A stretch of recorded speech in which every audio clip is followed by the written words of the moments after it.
오늘 어버이 주일이고 지난주부터 연휴가 좀 길어서 우리 성도님들 많이 고향 방문도 하시는 것 같아요. 우리 주변에 우리 어르신들 또 부모님들께 찾아뵙거나 또 전화라도 꼭 한 통 드리시면 좋겠습니다. 오늘 주신 말씀으로 설교 나누겠습니다. 지난주 우리는 위축되었던, 그래서 뒤로 숨어버렸던 베드로를 찾아갔던 예수님을 보았습니다. 예수님께서는 베드로에게 다시금 사명을 주셨습니다. 그것은 자신이 이 땅에서 맡아서 감당하셨던 목자의 삶을 사는 것이었습니다. 그리고 우리는 오늘 이 본문을 통해서 목자로 산다는 것이 어떤 것인지를 배울 수 있습니다. 그런데 이 본문은 사실 별로 주목받지 못하는 본문이기도 합니다. 사도행전 여러 번 읽으신 분들이 있으실 텐데요, 이 본문 기억하시는지 모르겠습니다. 어떤 분들은 아니 이런 사건도 있었어? 베드로가 이런 일도 했었어? 라고 하실 수도 있습니다. 비교적 잘 알려진 3,000명을 전도한 것이나 또 성전 미문에 앉아있던 태어날 때부터 안전뱅이였던 사람을 고쳐준 거나 고넬료의 집에 찾아간 것과 같은 일들은 잘 기억하지만 오늘 본문은 잘 모릅니다. 중요하게 여기지 않습니다. 하지만 이 사건 속에, 오늘 이 본문 속에 목자의 삶이 어떠한 것인지를 보여주는 매우 중요한 내용이 담겨 있습니다. 그 내용을 저희가 함께 찾아보시겠습니다. 먼저 오늘 본문에서 베드로가 찾아갔던, 방문했던 도시를 한번 보시겠습니다. 지명이 총 3개가 나오는데요, 룻다, 사론, 그리고 욥바입니다. 혹시 룻다가 어디인지를 아시는 우리 성도님, 제가 선물을 드리고 싶어요. 룻다 어딜까요? 아시는 분 손들어 표현해 주시면 제가 선물 드리겠습니다. 아니면 성경 통독 많이 하신 분들, 이 룻다라는 지명은 어느 사건, 어느 본문에 또 있을까요? 네, 이것도 아시면 선물 드릴 텐데 혹 아시면 큰 선물을 드려야 됩니다. 왜냐하면 그 가짜거든요. 룻다는 성경 전체에서 이 본문, 이 사건에만 등장하는 지명입니다. 어디에도 없습니다. 오늘 본문 이후에도 없습니다. 그러니까 성경 전체에서 딱 한 번 등장하는 본문인데요, 무엇을 의미할까? 그만큼 별로 주목받지 못한 마을이라는 것을 우리는 어쨌든 확인할 수 있습니다. 구약 성경에서도 어떤 사건조차도 기록되어 있지 않은 그런 곳이었죠. 사론은 어딜까요? 사론이라고 하고 또 우리가 많이 익숙한 샤론이라고도 합니다. 여기는 어딜까요? 드물게 구약에도 기록이 되긴 하는데요, 신약 성경에서는 이 본문에서만 처음 등장합니다. 그리고 다 나머지 등장하지 않는데요, 이곳은 마을 이름이라기보다는 전체 지명입니다. 룻다와 욥바가 포함된 넓은 지역을 사론, 샤론이라고 부릅니다. 그 다음 욥바입니다. 이제 좀 아시는 장소가 나옵니다.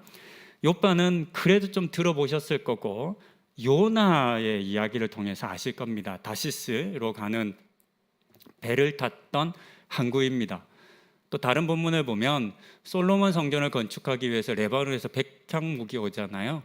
그 나무를 받았던 곳이고, 고넬료가 예루살렘을 재건하도록 보내잖아요. 그때 목재를 제공해 주는데 그 목재를 또 날랐던 곳도 이곳입니다. 항구입니다.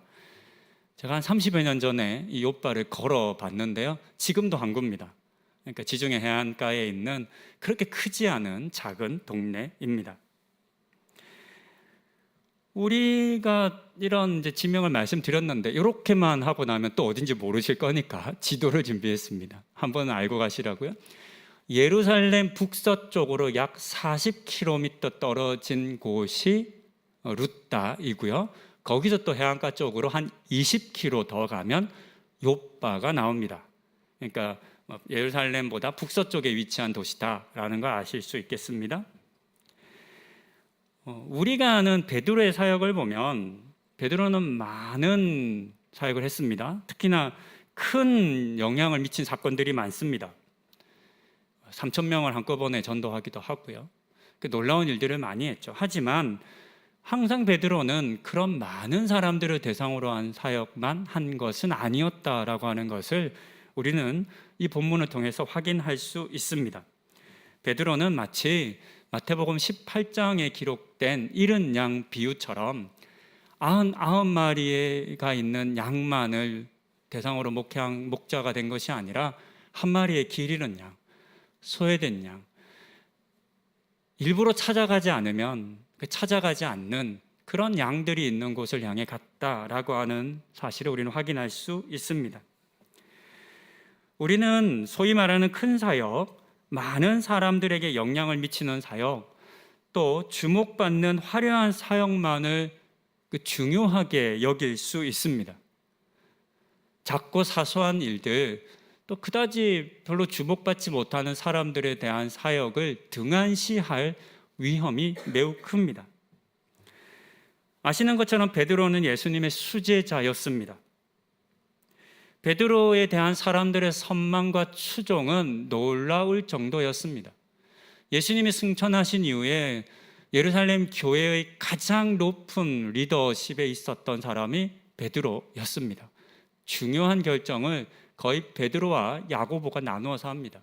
그만큼 인기 있는 유명한, 어떻게 보면 바쁜 사람이었습니다.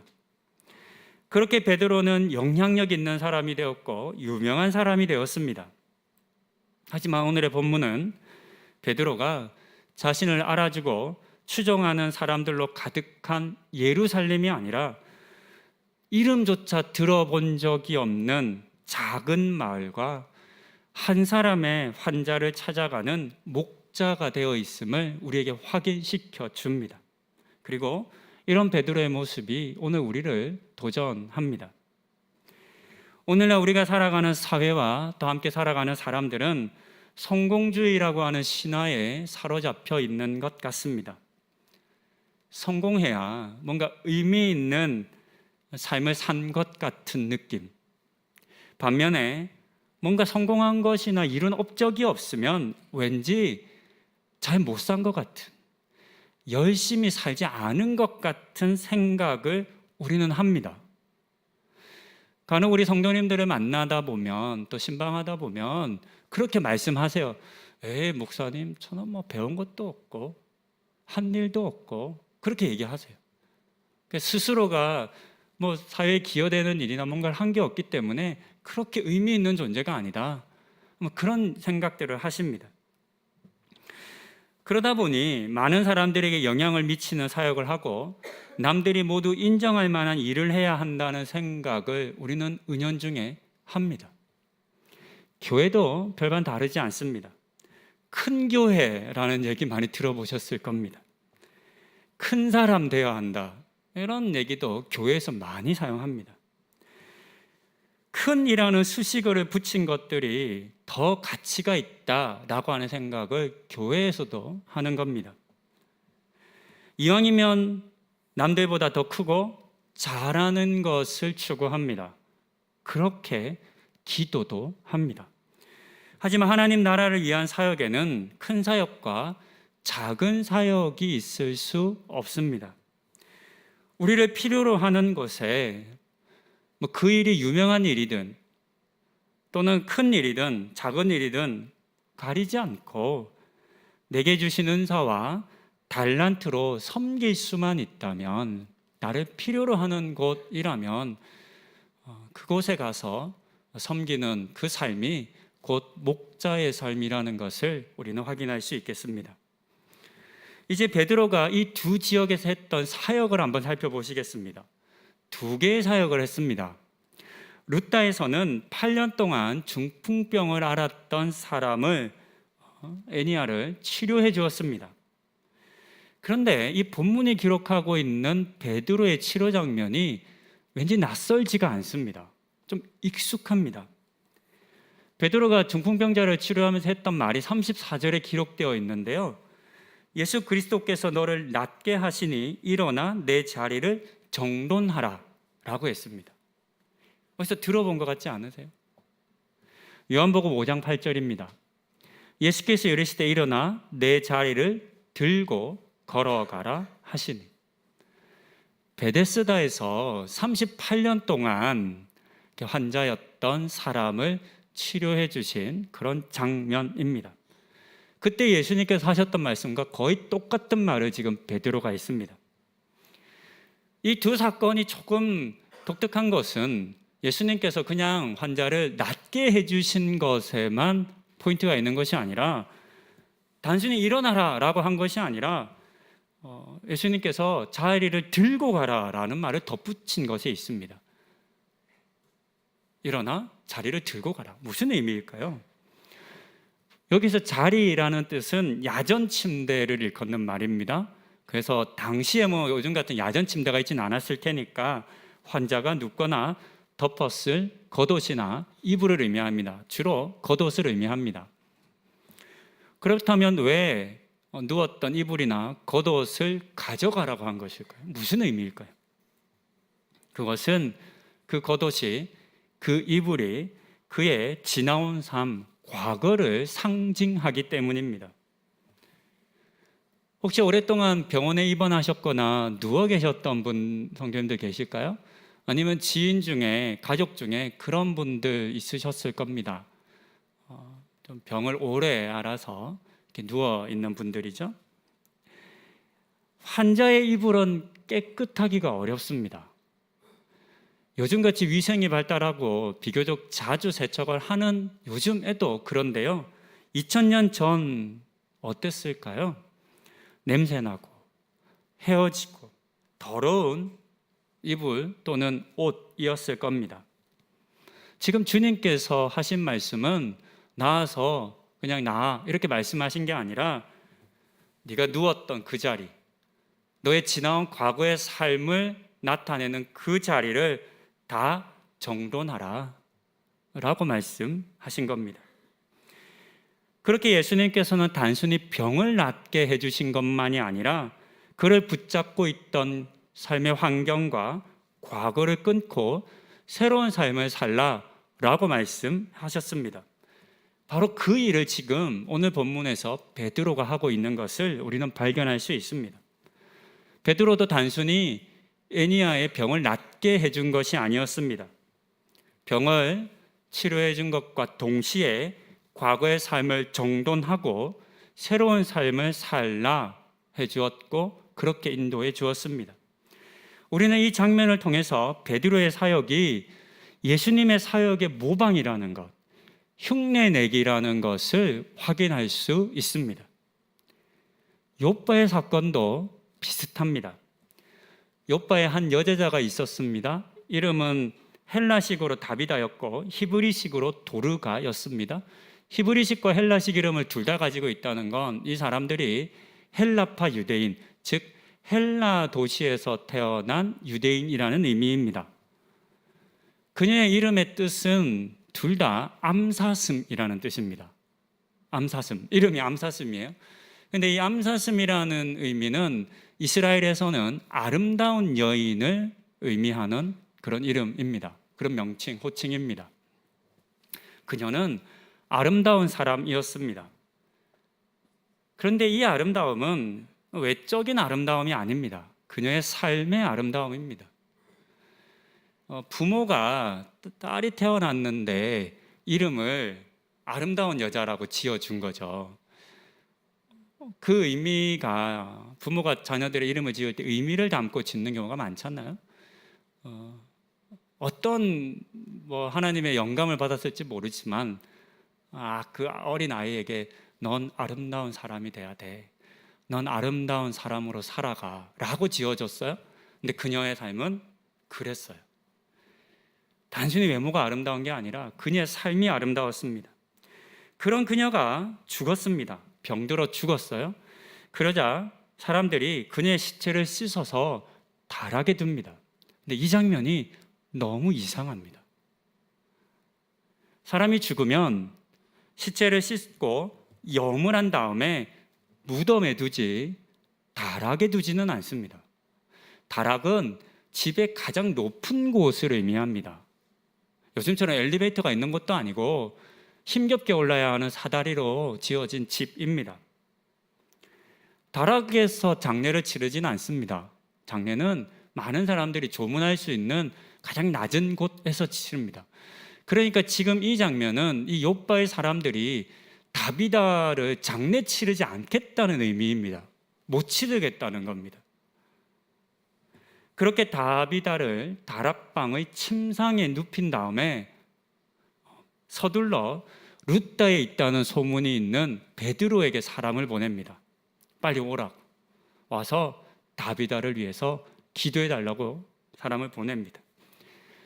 베드로가 도착해 보니까 놀라운 장면을 보게 됩니다. 많은 과부들이 그녀 곁에서 울고 있었습니다. 그러면서 특별한 행동을 하나 하는데 그것은 속옷과 겉옷을 보여주는 겁니다. 모두가 자기의 속옷과 겉옷을 보여주는 겁니다.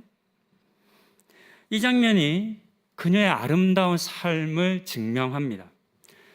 로마의 압제하에 극심한 가난으로 많은 사람들이 고통을 받던 때였습니다. 특히 과부들은 더 그랬습니다. 안정적인 수입을 얻을 수 있는 남편이 없었기 때문에 삶이 너무나 어려웠습니다.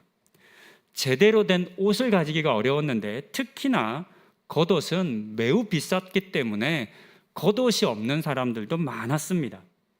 그런데 이 다비다는 그런 과부들을 위해서 속옷뿐만 아니라 겉옷까지 만들어줬다라고 지금 그 과부들이 베드로에게 얘기하는 겁니다. 왜 우리가 당신을 불렀습니까? 당신이 우리에게 해줘야 할 일이 있습니다.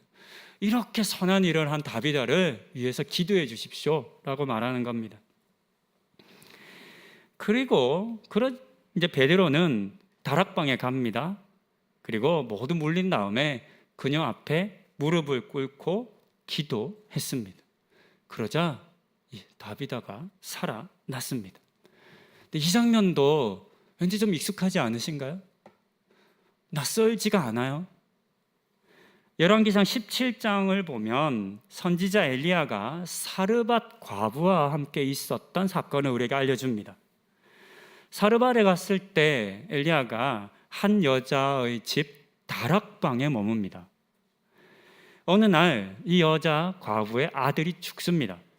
그러자 엘리야가 아이의 시신을 받고는 자신이 머물던 다락방으로 아이를 데려가 자신이 누웠던 침상에 아이를 눕히고 하나님께 기도했습니다.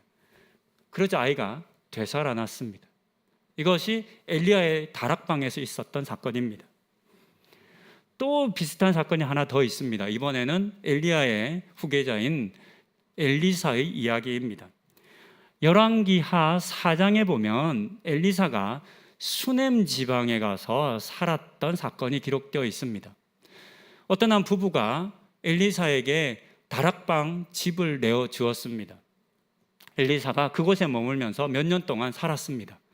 그러던 중에 그 부부의 아들이 죽습니다. 그런데 이때 이 아이의 어머니가 한 행동인데요. 아이의 시신을 안고 엘리사가 머물던 다락방으로 올라갑니다. 그리고 엘리사의 침상에 아이를 누입니다. 그리고 다시 집을 나와서 엘리사를 찾아갑니다. 찾아가서 내 아이가 죽었습니다. 와서 기도해 주십시오 라고 합니다. 엘리사가 와서 자신의 침상에 누인 아이 앞에 무릎을 꿇고 기도합니다. 그러자 아이가 되살아났습니다. 이 두 사건을 모르는 유대인들은 아무도 없습니다. 하지만 아는 것과 믿는 건 다르죠. 욥바의 사람들은 다비다를 그냥 보낼 수가 없었습니다. 그래서 엘리야와 엘리사의 기적을 바란 것처럼 그녀의 장례를 치르지 않고 그녀를 다락방으로 데려가 침상에 누인 겁니다. 그리고 그녀를 위해 기도해 줄 사람을 찾았는데 그때 마침 옆 동네 룻다에 베드로가 왔다는 사실을 알게 됩니다. 그래서 급히 베드로를 부른 겁니다. 베드로의 입장에서 한번 생각해 보죠. 얼마나 당황스러웠을까. 베드로가 사람을 살릴 능력이 있는 건 아니잖아요. 그건 사람의 능력이 아니잖아요. 어떻게 나한테 이런 일을 맡겨? 이렇게 생각했을 수도 있을 것 같아요. 하지만 베드로가 그렇게 하지 않아요. 난 못합니다. 이렇게 말하지 않아요. 베드로도 이 엘리야와 엘리야의 사건을 너무나 잘 알겠죠. 그리고 그들이 보여준 그 모습이 그 사건의 재현을 바라고 있다는 사건을 사실을 잘 알았겠죠. 그래서 베드로가 보고 배운 대로 흉내를 냅니다. 그 방에 함께 있던 과부들을 내보내고 침상 앞에 무릎을 꿇고 기도한 것입니다. 엘리야가 그랬던 것처럼, 엘리사가 그랬던 것처럼 했습니다. 그렇다고 해서 베드로에게 나는 죽은 사람도 살릴 능력이 있어 라는 확신이 있었던 것은 아닐 겁니다. 내가 살려줄게 라고 하는 마음도 아니었을 겁니다. 베드로는 욥바의 사람들이 가졌던 그 믿음, 하나님 엘리야의 기적을, 엘리사의 기적을 재현해 주십시오 라고 하는 그 기적을, 그 바람을 자신도 품는 겁니다. 여러분들이 그랬다면 저도 엘리야처럼, 엘리사처럼 기도하겠습니다. 저도 해보겠습니다. 그렇게 말하며 그 일을 감당한 겁니다. 이처럼 베드로는 보고 들으며 배운 것을 행하는 사람이었습니다. 따라쟁이입니다. 흉내 내는 사람이었습니다. 양대를 잘 돌봤던 믿음의 선조들과 또 예수님을 보고 배우는 것보다 사실 더 좋은, 더 뛰어난 믿음의 훈련은 없을 것 같습니다. 그리고 오늘 이 본문의 이 베드로의 모습은 우리가 어떤 삶을 살아야 할지에 대해서도 알려줍니다. 우리의 사역은 새로운 것이 아니라 먼저는 성경 속에 예수님의 사역과 믿음의 선조들의 사역을 보고 배우고 따라하는 것이어야 합니다. 그리고 우리보다 앞서 믿음의 삶을 살았던, 하나님 나라의 삶을 살았던 우리의 부모님들, 어른 세대들의 믿음을 따라 살아가는 것이겠습니다. 이것이 우리가 말씀을 읽고 배우는 이유이고, 이것이 또한 우리가 믿음의 사람들과 함께 소급을 하고 셀이나 모임 등을 가지며 교제하는 이유이겠습니다. 우리는 더욱더 열심을 내어 하나님의 말씀을 읽고 듣고 배워야 합니다. 그래야 우리가 흉내낼 수 있습니다. 또한 우리가 믿음의 사람들과 교제해야 하는 것도 그들 가운데 역사하신 하나님을 듣고 보고 흉내내기 위함입니다. 코로나 사태로 많은 그리스도인들이 혼자 예배하는 선택을 하고 있습니다. 물론 그동안 어쩔 수 없었습니다. 온라인 예배를 중개하는 교회들이 정말 많다 보니까 여러 다른 교회 예배도 드리고, 또 어떤 분들은 이제 더 이상 꼭 교회 나가서 신앙생활 할 필요가 없다라고 하는 생각을 하시는 분들도 증가한 것으로 알고 있습니다. 하지만 우리가 그럼에도 불구하고 교회에 나오고 또 공동체로 함께 믿음의 생활을 해야 할 이유가 여기에 있는데요. 그것은 우리의 배움이 공동체를 통해서, 함께하는 소모임과 교제를 통해서 서로의 삶 가운데 역사하신 하나님의 능력에 대한 나눔과 격려와 기도와 또 배움이 있기 때문입니다. 이런 모임을 우리가 소홀히 하지 않아야 하겠습니다. 마지막으로 오늘의 본문은 베드로가 어디에 머물는지를 우리에게 알려주는데요. 이 의미가 또 우리에게 많은 것을 알려줍니다. 베드로는 욥바의 무두장이 시몬의 집에 머물렀습니다. 무두장이는 가죽 세공업자를 일컫는 말입니다. 그런데 이 직업이 당시 유대인들에게는 굉장히 의미 있는 직업이었습니다. 어떤 의미였냐면 조선시대의 백정과 같은 의미였습니다. 최하층 천민이었습니다. 사람으로조차 인정받지 못했습니다. 잘 아시는 것처럼 유대인들은 죽은 동물의 시체를 만지는 것을 부정한 일로 여깁니다. 삼손이 배고픈 것을 못 참아서 죽은 사자의 시체에서 꿀을 얻어서 먹습니다. 그것 때문에 이제 삼손이 부정하게 되는 사건을 우리는 성경에서 읽을 수 있습니다. 이처럼 죽은 동물의 시체를 만지면 부정해집니다. 그 사람만 부정해지는 것이 아니라 그 사람이 만진 물건과 그 사람이 한 음식 다 부정합니다. 그런데 무두장이는 가죽을 세공해야 하는 사람이니까 죽은 동물의 시체를 항상 만져야만 하는 사람입니다. 그래야 가죽을 얻기 때문이죠. 아무도 그 일을 안 해요.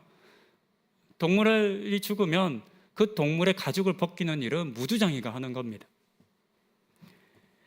누구도 그와 가까이 살려 하지 않았습니다. 그래서 무두장이의 집은 언제나 마을의 외딴 곳에 있었습니다. 유대인의 법에 따르면 여자가 이혼을 요구할 수 있는 방법은 없습니다. 이혼은 늘 남자가 요구하는 겁니다. 그런데 유대인들이 딱 한 가지의 경우만큼은 여자의 이혼 청구를 인정해 줍니다. 그게 뭐냐면 결혼했는데 알고 보니까 이 남자가 무두장이에요. 모르고 속아서 결혼한 거예요. 그럴 경우에 여자가 이혼을 청구할 수 있습니다. 그러면 바로 이혼이 가능합니다. 그만큼 천대받는 직업의 사람이었다는 것을 알 수 있습니다. 그런데 여기서 놀라운 사실이 하나 있습니다. 그것은 뭐냐면 유대인들이 모두 무두장이를 꺼렸잖아요. 그러면 이 직업은 없어도 되는 직업이잖아요. 무두장이도 꺼리고 무두장이가 만진 것 다 부정하니까, 그러면 무두장이가 가죽으로 뭔가를 만들면 그게 부정한데 누가 만지겠어요? 그런데 역설적이고도 모순적이게 유대인들은 가죽 제품을 사랑했어요. 너무너무 좋아했어요. 굉장히 비싼 가격에 거래가 되었어요. 아니, 무두장이가 만진 건 부정하다며. 그런데요, 가죽 제품만큼은 부정하지 않다고 얘기했어요.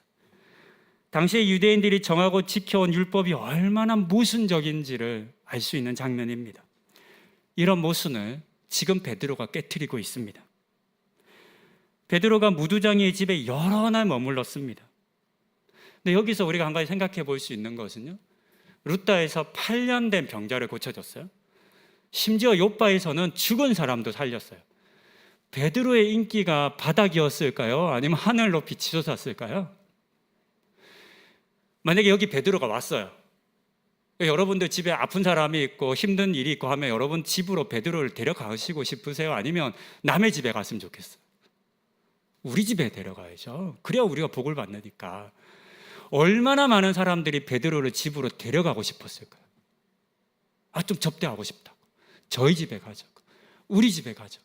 우리 집에도 아픈 사람이 있다고. 우리가 잘 대접해 주겠다고. 아무것도 걱정하지 않게 해주겠다고. 이런 수많은 사람들이 있지 않았을까요? 너도 나도 베드로를 데려가려 했을 겁니다. 그런데 베드로가 그 모든 사람들의 요구를 거절합니다. 그리고 그 마을에서 가장 천대받고 버려지고 누구도 찾아가지 않는 무두장이 시몬의 집으로 가서 오랜 시간 그와 함께 머뭅니다. 그가 만진 것들을 만지고 그가 만든 음식을 먹고 유대인들이 모두 부정하다고 행하는 행동들을 베드로가 다 지금 하고 있는 겁니다. 이처럼 목자는 세상으로부터 버려진 이들을 찾아가 함께 먹고 마시는 존재라는 것을 우리는 베드로를 통해서 확인할 수 있습니다. 모든 사람들이 차별하고 배제했던 무두장이의 집에 가서 그의 친구가 되어 주었던 이 베드로의 모습이 또한 우리를 도전합니다. 오늘날 우리 사회는 사람을 차별하고 혐오하는 것으로 많은 고통을 받고 있습니다. 점점 더 심해지는 것 같습니다. 각자 자신이 정한 기준으로 사람들을 구분합니다. 그리고 그 기준에 합당하지 않은 사람들을 배제하고 차별합니다. 심지어는 혐오하고 사회에서 사라져버려야 한다는, 치워버려야 한다는 등의 무섭고 거친 말들도 쏟아냅니다.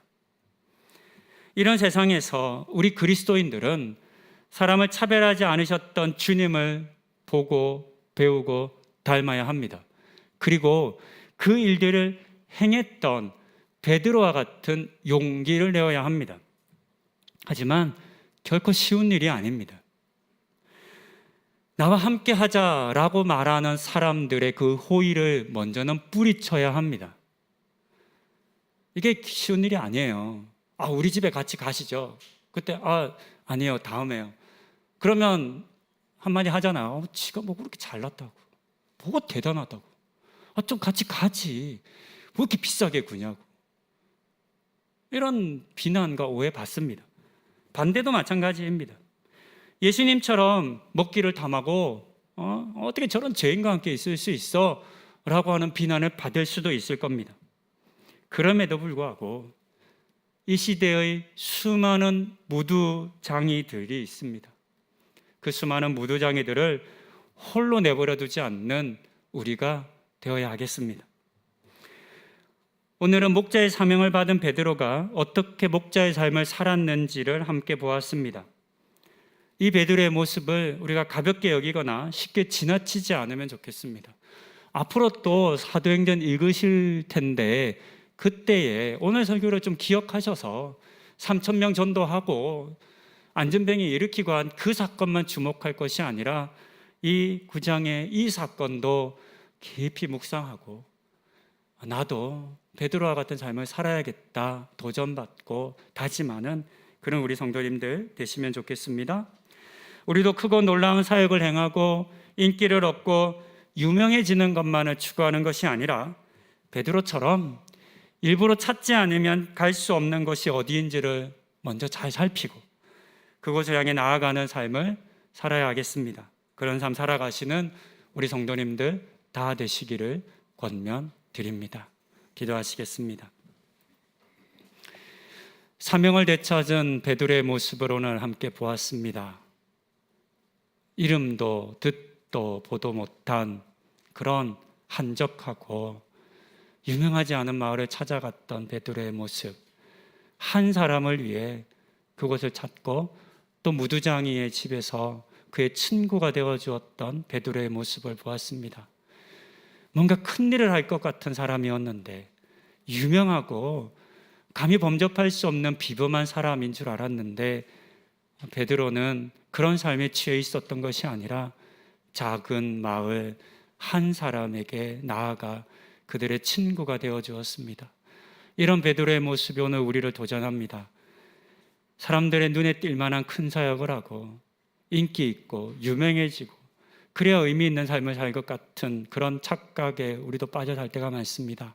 주님, 우리에게 주신 은사와 달란트로 우리가 가진 것이 그냥 쓰여질 수 있는 곳이라면 어디이든 그 일을 감당하는 우리 성도님들 되게 하여 주시옵소서. 이 시대의 수많은 룻다와 욥바와 같은 곳으로 찾아가고 또 무두장이와 함께하고 친구가 되어주는 우리 모든 성도님들 되시는 은혜도 허락하여 주시옵소서. 이 모든 말씀 우리 주 예수 그리스도의 이름으로 기도드립니다. 아멘.